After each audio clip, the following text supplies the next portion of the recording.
তোর কোরআনের শেফা আমার ভিতরে দিয়া দে, আমি কোরআন কিন্তু মহব্বতে বুকে চাইপা ধরলাম। এরকম একজনও একদিন ধরে নেই, ধরছেন? কোরআনের শেফা নাই। হ্যাঁ, ওলামাদেরকে জিজ্ঞেস করেন, 6 জায়গায় লেখা আছে কোরআনের শেফা। মিনাল কোরআনি মা হুয়া শিফা। বুকে চাইপা ধরে মালিক ধরলাম, কিন্তু শেফা না দিলে আমি কোরআন ছাড়বো না। তোর কোরআন শেফা দিয়ে কি করবে?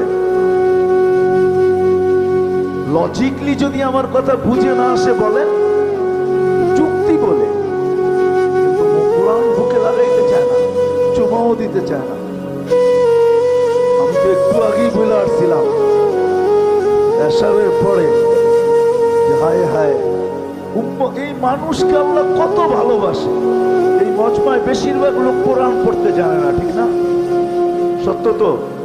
রাগ হয়ে গেলেন?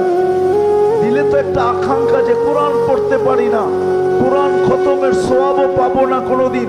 তো আল্লাহ কতটুকু ভালোবাসে।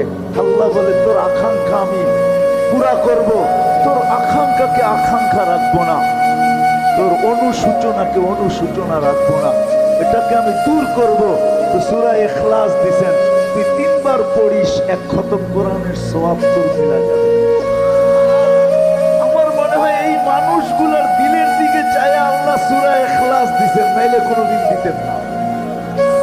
এত বড় সওয়াব দিতেন না যে 1 বার পড়বে 10 পারা, 1 বা 2 বার পড়বে 20 পারা, 3 বার পড়বে 30 পারা, যাতে এই লোকগুলোর দিলের আকাঙ্ক্ষা না থেকে যায় যে জীবন পার হয়ে গেল, একটা কোরআনের খতম তো আমার নাই, সওয়াব নাই। আল্লাহ বলে 3 বার পড়।